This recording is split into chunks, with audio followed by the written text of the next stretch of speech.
জি, আপনারা জানেন যে 2024 সালে জুলাই গণঅভ্যুত্থান চলাকালীন নিরীহ নিরস্ত্র আন্দোলনরত ছাত্র জনতার উপরে তৎকালীন আইন শৃঙ্খলা বাহিনী এবং ক্ষমতাসীন রাজনৈতিক দলের পক্ষ থেকে, ক্যাডার বাহিনী থেকে যে নির্মম মানবতা বিরোধী অপরাধ পরিচালিত হয়েছিল, তার তদন্ত সংস্থা থেকে বেশ কয়েকটি মামলার তদন্ত সম্পন্ন করেছে। তদন্ত প্রতিবেদনের উপরে ভিত্তি করে প্রসিকিউশনের পক্ষ থেকে 4টি মামলার ফরমাল চার্জ প্রস্তুত করে 2টি ট্রাইব্যুনালে দাখিল করা হয়েছে। একটি ট্রাইব্যুনালে সাবেক প্রধানমন্ত্রী শেখ হাসিনা, সাবেক স্বরাষ্ট্রমন্ত্রী আসাদুজ্জামান খান কামাল এবং সাবেক আইজিপি চৌধুরী আব্দুল্লাহ আল মামুনের বিরুদ্ধে চার্জ গঠনের জন্য আগামী 10 জুলাই 2024 তারিখ অর্থাৎ আগামীকালকে ডেট ফিক্সড আছে। এছাড়া আরো 3টি মামলা চার্জ গঠন পর্যায়ে আছে। আপনারা আরো জানেন যে জুলাই গণঅভ্যুত্থান চলাকালে সাবেক প্রধানমন্ত্রী শেখ হাসিনা সে লেথাল উইপেন ব্যবহার করে নিরস্ত্র মানুষকে নির্মমভাবে হত্যার নির্দেশ দিয়েছিলেন। ড্রোন ব্যবহার করে এই প্রোটেস্টারদেরকে অবস্থান লোকেট করে তাদেরকে নিরূপণের চেষ্টা করেছে। হেলিকপ্টার থেকে গুলি করার নির্দেশ প্রদান করেছে। শুধু তাই নয়, কেপিআই যেগুলো আছে, কি পয়েন্ট ইনস্টলেশন, দেশের এই সকল স্থাপনাগুলো ধ্বংসের নির্দেশ তিনি দিয়েছিলেন তার দলকে, যেন এই দায় ছাত্রদের করে দেওয়া যায়। টেলিফোন কনভারসেশনের এই অডিও রেকর্ড তদন্ত সংস্থার হাতে এসেছে। তদন্ত সংস্থা যথাযথ কর্তৃপক্ষের নিকট থেকে তার ভেরিফিকেশন করে দেখেছেন যে এটা জেনুইন, এটি আসামি শেখ হাসিনার ভয়েস। আমরা সেটিকে বিচারের জন্য ট্রাইব্যুনালে উপস্থাপন করেছি।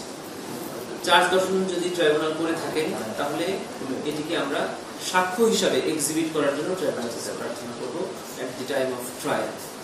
এবং আমরা ইতিমধ্যে জেনেছি যে বিবিসি থেকে এই নিউজটাও ব্রডকাস্ট হয়েছে এবং তারাও তাদের ইনভেস্টিগেশনে এই ভয়েসের সত্যতা পেয়েছে। অতএব ইউএন এটাকে সার্টিফাই করেছেন যে এই ঘটনার সময় 1400 মানুষ নিহত হয়েছে।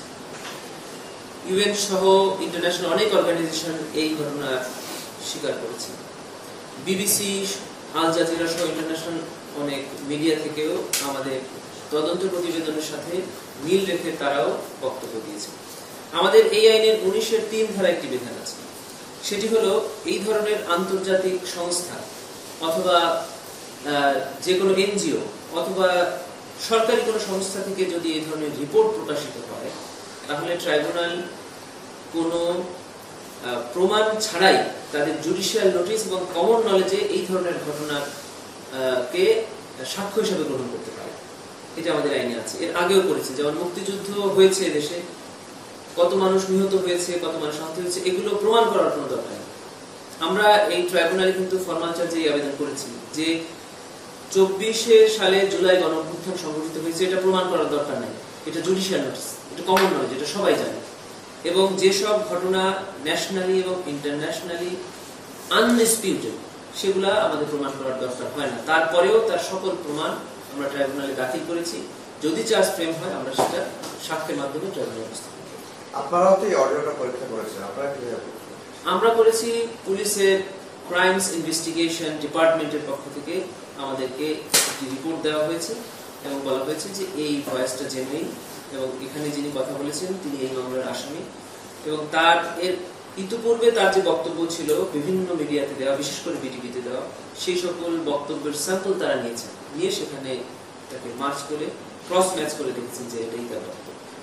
এই যে এখন বিবিসি থেকে নতুন ভাবে যাচাই করা হলো এবং ইন্টারন্যাশনাল রিকগনাইজড সংস্থা যাচাই করলো, এর ফলে কি এই যে ক্লিয়ারিটি বাড়লো কিনা? আপনারা যে স্বচ্ছতার কথা বলেন, সেই স্বচ্ছতা আরো বাড়লো কিনা? এটাই হলো জুলাই গণঅভ্যুত্থানের আগের ট্রাইব্যুনাল এবং গণঅভ্যুত্থানের পরের ট্রাইব্যুনালের কথা। আগের ট্রাইব্যুনালের কোনো বিচার, কোনো স্টেপসই ইন্টারন্যাশনালি রিকগনাইজড হয়নি এবং তারা স্পষ্টই বলেছে যে এই বিচারকে তারা আন্তর্জাতিকভাবে স্বীকৃতি দিচ্ছে। আর আমাদের এখানে তদন্ত প্রতিবেদন দাখিল করার আগেই ইউএনের তদন্ত প্রতিবেদনে এই ঘটনার সত্যতা পেয়েছে। তারপরে ওই একই ঘটনার সত্যতা আমাদের তদন্ত প্রতিবেদনে আসছে।